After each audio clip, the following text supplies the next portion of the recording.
بسم اللہ الرحمن الرحیم، السلام علیکم ورحمۃ اللہ۔ ڈونلڈ ٹرمپ کی جانب سے جس طرح سے ایک بہت بڑا دھوکہ کیا گیا عالم اسلام کے ساتھ اور عالم اسلام کی ان طاقتوں کے ساتھ، قوتوں کے ساتھ، جن کے سامنے بیٹھ کر ڈونلڈ ٹرمپ نے یہ تسلیم کیا، یہ مانا کہ ہم فلسطین کو آزاد کرنے جا رہے ہیں، فلسطین سے ہم اسرائیل کی فوجیں نکالنے جا رہے ہیں، فلسطین کو مکمل طور پر ہم آزادی دینے جا رہے ہیں، وہاں پر اسرائیل کو کوئی فوجی موجود نہیں ہوگا، کوئی بندہ نہیں ہوگا، اور نہ وہاں پر بمباری ہوگی، نہ شیلنگ ہوگی، نہ وہاں پر گولہ باری ہوگی، نہ وہاں کوئی حملہ ہوگا، یعنی کوئی ایسی بات نہیں ہوگی۔ یہ تمام کی تمام باتیں کی گئیں ڈونلڈ ٹرمپ کی جانب سے ان ممالک کے سامنے یا ان ممالک کے سربراہان کے سامنے جو عالم اسلام کے اندر بڑے طاقتور ہیں، جس میں سعودی عرب ہے، پاکستان ہے، کویت ہے، قطر ہے، UAE ہے، پھر مصر ہے اور انڈونیشیا ہے۔ یہ تقریباً کوئی 7-8 ممالک ہیں جن کے سامنے بیٹھ کے ڈونلڈ ٹرمپ نے یہ وعدہ کر دیا۔ اس کے بعد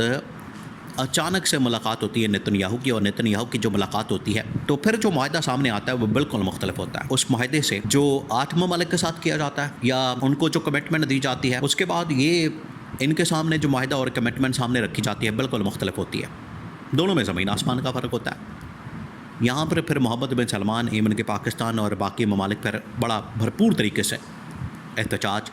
ریکارڈ کرواتے ہیں، اور وہ کہتے ہیں کہ یہ تو ہمارے ساتھ ایک 2 نمبری کی گئی دھوکہ دیا گیا، کھلم کھلا، اور اتنی بڑی 2 نمبری اور دھوکہ اس کو تو مانا نہیں جا سکتا، تسلیم نہیں کیا جا سکتا، تو فوراً اس کے اوپر ہمیں ایک میٹنگ کرنی چاہیے۔ اس کے بعد پھر یہ تمام ممالک رابطے کرتے ہیں، ملتے ہیں، بات کرتے ہیں، آپس میں انٹریکشن کرتے ہیں، تب یہ فیصلہ کیا جاتا ہے کہ یہ جو نیا معاہدہ سامنے آیا ہے اب ہم اس کو نہیں مانیں گے، اس کو تسلیم نہیں کریں گے، اس کو ایکسیپٹ نہیں کریں گے، اور پرانے معاہدے کے لیے جس کے اندر یہ شامل ہے، اس کے اندر یہ شک شامل ہے، اس کے اندر یہ باقاعدہ طور پر ایگریمنٹ کا حصہ بنایا گیا کہ فلسطین کو آزاد کر دیا جائے، فلسطین کو چھوڑ دیا جائے، فلسطین کے اوپر کسی قسم کا قبضہ نہیں کرنا، اور فلسطین سے فوجیں بھی نکال لینی ہے، فلسطین سے ہم نے اسرائیل کو بھی نکال دینا ہے، اور وہاں پر شیلنگ، گولہ باری، حملہ کچھ بھی نہیں ہوگا۔ جب یہ سب کچھ ہو گیا تو پھر اچانک سے چینج کیوں کر دیا گیا؟ یہ بہت بڑا سوال ہے۔ اب اس مقصد کے لیے محمد بن سلمان نے اصل میں سب سے رابطہ کیا، اور محمد بن سلمان کی جانب سے جب یہ رابطہ کیا گیا 2 طریقوں سے اب یہ پریشر بلڈ اپ کیا جا رہا ہے ڈونلڈ ٹرمپ پر کہ یا تو وہ اصل معاہدہ واپس کریں اور یہ جو نیا معاہدہ سامنے آیا ہے اس کو واپس لیں اور پرانا معاہدہ بحال کریں،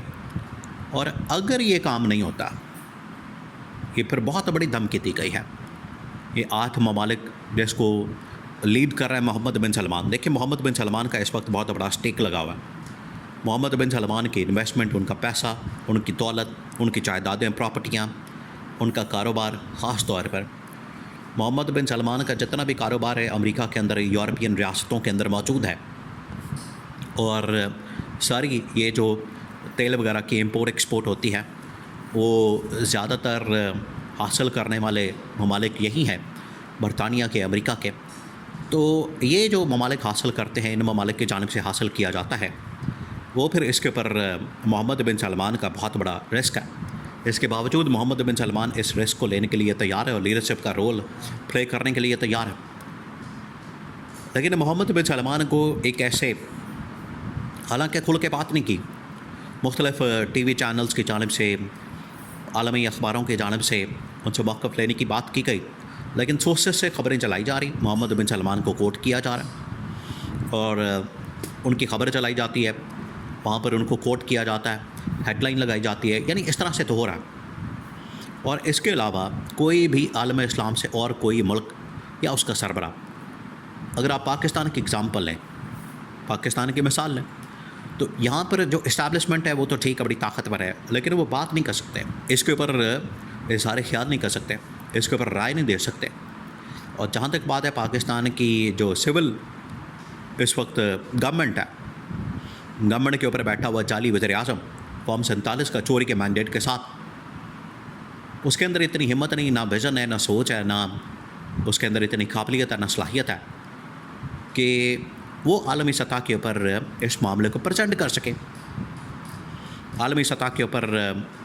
اس معاملے کو اجاگر کر سکے۔ اس کے اندر اتنی صلاحیت موجود نہیں. تو پھر یہاں پر ضرورت پڑتی ہے ایک ایسے عالمی لیڈر کی, ایک ایسے عالمی رہنما کے, جو کہ عالمی سطح کے پر جائے, بات کرے, اظہار خیال کرے اور اس مسئلے کو حل کرے. عالمی لیول کی پھر لیڈر کی ضرورت پڑ جاتی ہے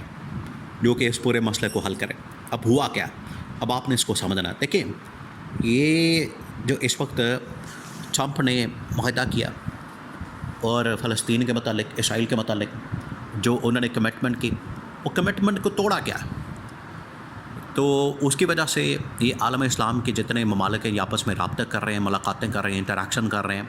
انٹیلیجنس انفارمیشن کی شیئرنگ کی جا رہی ہے. ان کو اس بات کا بڑا غصہ ہے. اب ہو یہ رہا ہے کہ سعودی عرب, قطر, کویت, اس کے بعد یو اے ای اور پاکستان اپنے تئی نہ صرف اس وقت رابطے کر رہے ہیں, ادھر محمد بن سلمان نے ٹاسک دیا مصر کو, اس کے بعد قطر کو, یمن کو, کہ یہ علیحدہ سے حماس کے ساتھ, فلسطین کے ساتھ رابطے کریں اور ان کو بھی آن بورڈ لیں. اب ہم جو معاہدہ کریں گے, اب اس حوالے سے جو ایگریمنٹ کریں گے, اس میں ہم حماس کو, فلسطین کو بھی آن بورڈ لیں. یہ اب اصل میں ان کے درمیان ایک باقاعدہ پوری فل فلیج اگریسو قسم کی ڈپلومیسی سٹارٹ کر دی گئی ہے. دیکھیے, ویژن ہونا بڑا ضروری ہے. یہ جو اس وقت ڈیولپمنٹس ہو رہی ہیں کسی کو سمجھ نہیں آ رہی ہو کیا رہا ہے, کون کیا کر رہا ہے, کون کس کی طرف کھڑا ہے, کوئی کسی کو سمجھ نہیں آ رہی. تو اس کو سمجھنا, اس کو انڈرسٹینڈ کرنا اور اس کے مطابق پالیسی بنانا یہ بڑا ضروری ہے. یہ صلاحیت ایک ہی شخص کے اندر تھی جس نے آج سے تقریباً 10 سال پہلے عمران خان نے بتا دیا تھا عالمی سطح کے پر کہ یہ حالات و واقعات بننے والے ہیں, ڈیولپمنٹس ہوں گی. اس کی یہ نشانیاں ہیں, نشانیاں اس وقت ظاہر ہوئی تھیں, پتہ لگا تھا. اور اس وقت کہا گیا تھا اگر آپ نے وقت کے اوپر فیصلے نہ کیے تو یہ سب کچھ آپ کے لیے پھر مسئلہ بن جائے گا. آپ کو پھر اس وقت ٹائم نہیں ملنا. اگر آپ نے ابھی فیصلے نہ کیا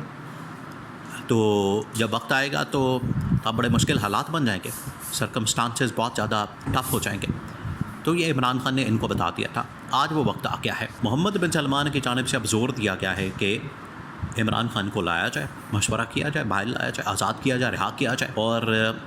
یہ جو دھوکہ کیا گیا ہے اس کا حل نکالا جائے.